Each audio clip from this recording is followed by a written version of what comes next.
Hello दोस्तों, स्वागत है आपका आपके अपने YouTube channel Shri Dwarkanath classes में। आज हम पढ़ेंगे कक्षा 10 गणित।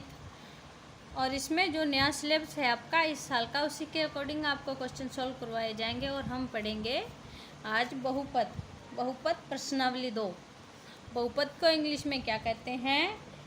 पॉलिनोमियल्स कहते हैं। ठीक है, तो चलिए आज हम इसमें आपको बहुपद से परिचय करवाते हैं। बहुपद होता क्या है, तो चलिए चलते हैं। ये देखिए, बहुपद प्रश्नावली 2 पार्ट 1। आज हम करेंगे बहुपद का परिचय। तो देखिए, बहुपद की परिभाषा क्या होती है? वे बीजीय व्यंजक जिसमें चर राशि की घात धनात्मक पूर्णांक हो या पूर्ण संख्या हो, तो उन्हें क्या कहते हैं? बहुपद।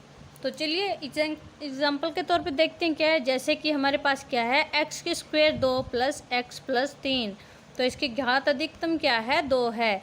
तो ये हमारा एक तरह से बहुपद है। फिर उसमें आप दूसरा एग्जाम्पल देखिए, एक्स स्क्वायर 3 प्लस एक्स की घात 3 प्लस और 5 एक्स की स्क्वायर प्लस 6, ये भी हमारा बहुपद है। और ये क्या है? तीसरे एग्जाम्पल के तौर पे देखिए, 3u माइनस 3, तो ये भी हमारा एक तरह से बहुपद है। तो ये सारे हमारे क्या हैं, जो मैंने अभी एग्जाम्पल बताए हैं आपके सारे के सारे बहुपद हैं। तो चलिए, जो बहुपद में नहीं आते हैं उन्हें देखते हैं हम। जैसे कि आपके पास 1/x, तो ये क्या है? हमारा बहुपद नहीं है, क्योंकि जब इसको हम सॉल्व करेंगे तो ये क्या होगा, 1 और इसकी जो घात है वो माइनस में आ जाएगी, घात। तो वो ऊपर हमने जो परिभाषा पढ़ी है धनात्मक का मतलब होता है प्लस और ऋणात्मक का मतलब होता है माइनस। तो यहाँ अपने धनात्मक नहीं है, माइनस का चिन्ह लग रहा है इसके आगे, तो ये बहुपद नहीं है। फिर जो रूट के अंदर x है वो भी हमारा क्या है? बहुपद नहीं है, क्योंकि जब हम इसको रूट से बाहर निकालेंगे तो ये संख्या कुछ इस तरह से बन जाएगी। तो ये 1/2 इसकी घात है। जो 1/2 है वो क्या है? पूर्णांक है? नहीं, पूर्णांक नहीं है, परिमेय संख्या है।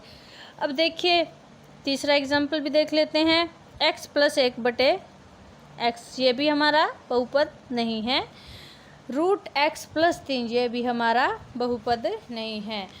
तो ये बहुपद, ये जो सारे एग्जाम्पल बताए हैं ये क्या हैं? ये बहुपद के एग्जाम्पल नहीं हैं।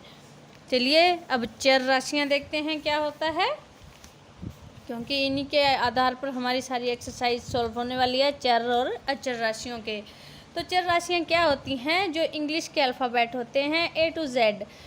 देखिए ABCD dash dash dash XYZ, जो भी आदि जो अंग्रेजी के अल्फ़ाबेट हैं वे सारे चर राशियाँ होते हैं। इनका मान हमेशा बदलता रहता है। इनका मान कैसे बदलता रहता है? जैसे कि देखिए, जैसे हमारे पास इसकी घात कभी 2 लग जाती है, 3 लग जाती है, 4, 5, इनकी घात चेंज होती रहती है। ठीक है, और इनका पक्षांतरण, जैसे हमारे पास चर राशियाँ हैं, ये कोई हमारे पास x प्लस 2 है, तो इनका पक्षांतरण भी होता है। जैसे हम इसका 0 के बराबर रखेंगे तो x बराबर जब ये इधर जाएगा 2, तो किसका हो जाएगा? माइनस का। तो इस प्रकार से हम चर और अचर राशियों का पक्षांतरण भी करते हैं। तो चलिए आगे देखते हैं अचर राशियाँ क्या होती हैं। देखिए अचर राशियाँ क्या होती हैं। अचर राशियाँ वे राशियाँ होती हैं जिनका मान कभी नहीं बदलता है। जैसे हमारे पास जो गिनती होती है 1 से 100 तक या इससे आगे भी, ये जो चिन्ह है ये किसका है? ये अनंत का चिन्ह है। 1 2 3 4 5 6 आदि 100 तक ले जाओ, इससे आगे भी कोई संख्या आती है अनंत तक, इनका कोई अंत नहीं होता है। जैसे हमारे पास ऐसा लिख दिया 1000x की घात 3, तो देखिए इनका मान कभी नहीं बदलेगा। अगर ये 5 है तो ये 5 ही रहेगा, अगर ये 4 है तो ये 4 ही रहेगा। तो वे क्या होती हैं? आपकी अचर राशियाँ होती हैं। तो चलिए बहुपद के प्रकार देखते हैं। बहुपद 2 प्रकार के होते हैं। फिर घातों के आधार पर भी देखते हैं। घातों के आधार पर बहुपद 5 प्रकार के होते हैं। तो चलिए देखते हैं कौन कौन से होते हैं। एक होता है रैखिक बहुपद। रैखिक बहुपद का मतलब आपको डेफिनेशन बता देते हैं। वे बहुपद जिसमें चर राशियों की अधिकतम घात 1 हो वे रैखिक बहुपद कहलाते हैं। जैसे एग्जाम्पल के तौर पर हम देखते हैं 2x प्लस एक्स प्लस 1। तो इसमें क्या है, जो 2 है इसके पीछे जो x लगा है इसके पीछे कोई भी घात नहीं है।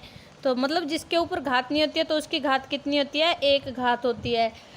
और आगे जैसे a का मान हमने 2 रखा है, ठीक है, और b का मान क्या है हमारे पास 1 है।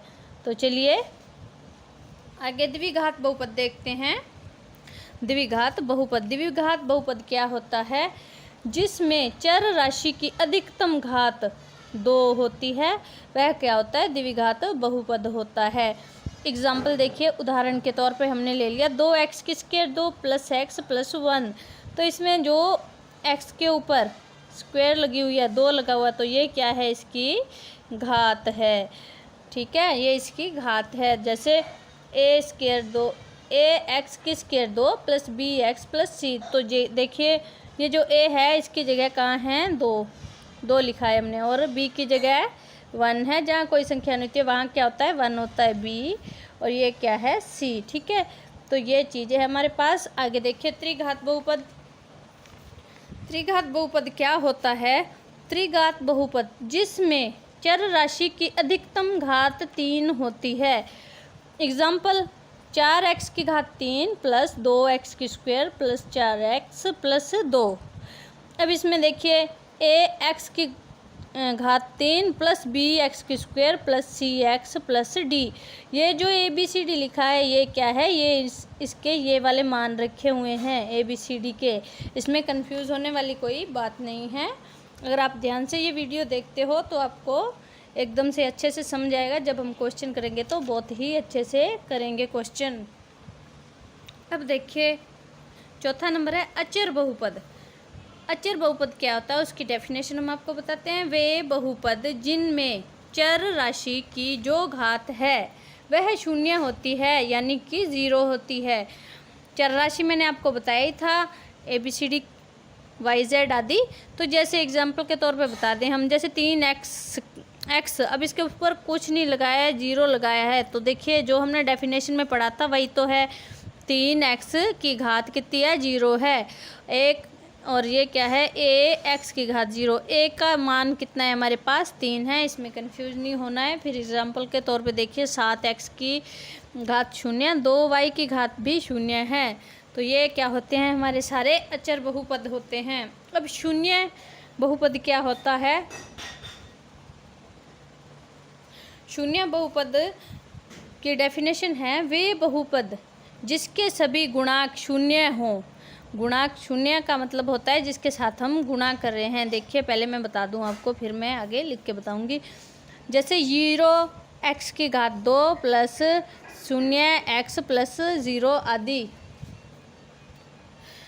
अब देखिए गुणांक का मतलब होता है 0 के गुणा में क्या पड़ा है हमारे, x की स्क्वायर प्लस 0 गुणा x प्लस 0। तो हमारे पास ये चीज़ है। अब देखिए अगर इसको 0 को इससे गुणा करवाएंगे तो ये पूरा क्या हो जाएगा, 0। इसको इससे गुणा करवाएंगे तो ये पूरा 0 हो जाएगा। तो मतलब इसका आंसर क्या आने वाला है, हमारे पास 0 आने वाला है। तो चलिए आगे पढ़ते हैं पदों के आधार पर। अब पदों के आधार पर 3 प्रकार के बहुपद होते हैं। हम बताते हैं आपको कौन कौन से होते हैं। एक पदीय बहुपद। एक पदीय बहुपद में क्या होता है, वे बहुपद जिसमें केवल एक बहुपद हो, केवल एक बहुपद। जैसे कि एग्जाम्पल देखिए 3x की स्क्वायर, इसके आगे कुछ भी नहीं है, प्लस लगा के जैसे हमने पहले लिखे थे बहुपद वैसा नहीं है। इसमें 3x की स्क्वायर, फिर दूसरा एग्जाम्पल देखिए, ये फर्स्ट एग्जाम्पल, ये सेकंड एग्जाम्पल और ये थर्ड एग्जाम्पल। तो इसमें क्या दे रखा है इन्होंने, हमें एक एक बहुपद दे रखा है, 3x की स्क्वायर, 6x की घात और 5x आदि। अगर इस तरह से कोई आपके पास डिजिट आ रही है तो वो क्या है, एक पदीय बहुपद हैं। फिर द्विपदीय देखते हैं क्या होता है। द्विपदीय क्या होता है, वे बहुपद जिसमें केवल 2 पद होते हैं। तो एग्जाम्पल देखिए आप, जैसे 3x प्लस 2, देखिए ये फर्स्ट एग्जाम्पल और ये सेकंड। 3x प्लस 2 और 5y की स्क्वायर माइनस 4 आदि। अगर इस तरह से कोई अगर इस तरह से आपके पास कोई डिजिट आ रही है तो वो क्या है, द्विपदीय, एक पद, दो पद, इस तरह से। ठीक है, तो चलिए आगे देखते हैं। अब ये है त्रिपदीय बहुपद। त्रिपदीय बहुपद में क्या होता है, वे बहुपद जिसमें केवल 3 पद होते हैं। 3 पद का मतलब देखिए, ये एग्जाम्पल पढ़ा है यहाँ पे, हम आपको दिखा रहे हैं। 3x की स्क्वायर प्लस 2x प्लस 4। ठीक है, इसमें क्या होता है, जो a प्लस बी का होल स्क्वायर वाला सूत्र लगता है। अगर ऐसी कोई आपके पास आ रही है डिजिट, उसको सॉल्व करना है तो इसमें ये वाला सूत्र लगता है। ठीक है, तो चलिए, ये तो आशा है आपको समझ आ गया होगा। बहुपद की घात देखते हैं। बहुपद की घात किसे कहते हैं, देखिए इसकी डेफिनेशन है, किसी भी बहुपद में चर राशि की अधिकतम घात बहुपद की घात कहलाती है। चर राशि आपको पता है क्या होता है, A to Z होते हैं जो अल्फ़ाबेट होते हैं इंग्लिश के। तो चलिए देखते हैं, यहाँ एग्जाम्पल लिखा है हमने 3x और इसकी घात 8 प्लस 5x की घात 7 प्लस 4x की घात 3 प्लस 7। ठीक है, तो यहाँ अधिकतम घात देखिए क्या है। अधिकतम घात हमारे पास सबसे बड़ी घात देखनी है, 8 है। 8 है तो देखिए यहाँ लिख लिया अधिकतम घात क्या, 3x की घात 8 बराबर सबसे अधिकतम घात क्या थी हमारे पास, 8। तो यही तो होती है बहुपद की घात, क्या है, जो सबसे अधिकतम घात है वही बहुपद की घात कहलाती है। अब देखिए बहुपद के शून्यांक क्या होता है। चलिए बहुपद के शून्यांक देखते हैं।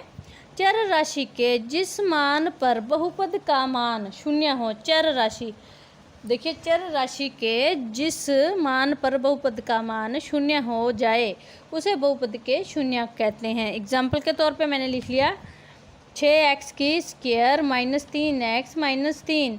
अब देखिए चर राशि आपको पता है कितनी बार मैंने बोला है, A to Z होती हैं। तो इसमें देखिए चर राशि क्या है, x है, तो इसका मान हमने कितना लिखा है, x का मान हमने 1 लिखा है। कितना लिखा है, 1 लिखा है x का मान। देखिए हमारे पास x का मान 1 है, ये लिखा मैंने x का मान 1। तो देखिए x की जगह पे हमने 1 रख दिया, इसकी घात कितनी थी, 2, फिर माइनस, फिर 3 गुणा 1 माइनस 3। अब देखिए 6, अगर इसका गुणा इससे करवाते हैं 2 बार तो 1 का 1 ही रहेगा, उसमें कोई चेंज नहीं आने वाला है। 6 का गुणा 1 से करवाएंगे तो 1 ही रहेगा। 6 माइनस 3, फिर 3 एकम 3, फिर ये 3 उतार लिया। देखिए ये तो हमारे पास 6 है, ये माइनस का है, ये भी माइनस का है। जब माइनस माइनस के चिन्ह होते हैं तो वो जुड़ जाते हैं, ये जुड़ गए। जैसे देखिए 6 माइनस 6 हो गया। अगर 6 में से 6 निकालेंगे तो क्या मान आएगा आपका, 0 है। तो यही तो हमें निकालना है, यही बोल रहा है ना, चर राशि के जिस मान पर बहुपद का मान 0 हो जाए उसे बहुपद के शून्यांक कहते हैं। तो देखिए अब क्या लिखा है अंत में, अतः x माइनस 1 दिए गए बहुपद का शून्यांक है। जैसे ये हमारे पास बहुपद था तो हमने इसका मान कितना रखा, x का 1 रखा, जिससे कि पूरी जो बहुपद था वो 0 हो गया। उसका आंसर कितना आया, 0 आया। आशा है आपको समझ आया होगा। अब है हमारे पास बहुपद के शून्यांक ज्ञात करना। तो चलिए सीखते हैं बहुपद के शून्यांक किस तरह से ज्ञात करते हैं।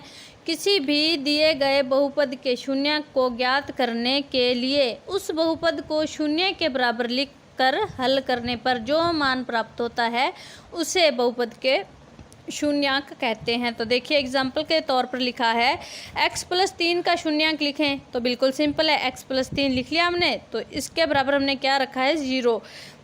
अब इनका पक्षांतरण करेंगे, मैंने पहले बताया था पक्षांतरण करना, तो इनका पक्षांतरण करेंगे, ये 3 इधर जाएगा, ये प्लस का है तो ये माइनस का हो गया। तो हमें पता लग गया इस बहुपद का शून्यांक क्या है, -3 इसका शून्यांक है। आगे देखिए एक एग्जाम्पल और है, x स्क्वायर माइनस 9 का शून्यांक लिखें, तो वही करना है हमें।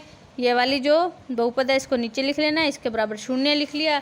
अब ये प्लस का 9 है, इधर गया तो माइनस का 9। जब ये स्क्वायर इधर पक्षांतरण करें क्या हो जाएगा, रूट लग जाएगा इसके ऊपर। जब स्क्वायर को हम हटाएंगे x के ऊपर से रूट लग जाएगा।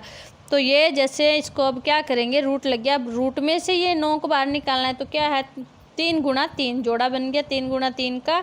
देखिए ये प्लस और माइनस के होते हैं, जब निकालते हैं बाहर हम तो प्लस माइनस के। अब इस जोड़े में से 1 3 बाहर निकाल लिया हमने, ये किसका है, प्लस का भी है और माइनस का भी है। यही तो है आंसर इस क्वेश्चन का। तो चलिए थोड़ी सी एक लाइन और बता देते हैं हम आपको। रूट से जब कोई भी संख्या बाहर आती है तो प्लस माइनस दोनों की हो जाती है। तो चलिए, ये तो था पहला पार्ट। इस वीडियो में इतना ही, मिलते हैं अगली वीडियो में 2.1 एक्सरसाइज लेके। आशा है आपको वीडियो पसंद आई होगी। अगर पसंद आई हो तो लाइक, कमेंट, शेयर अवश्य करें। धन्यवाद।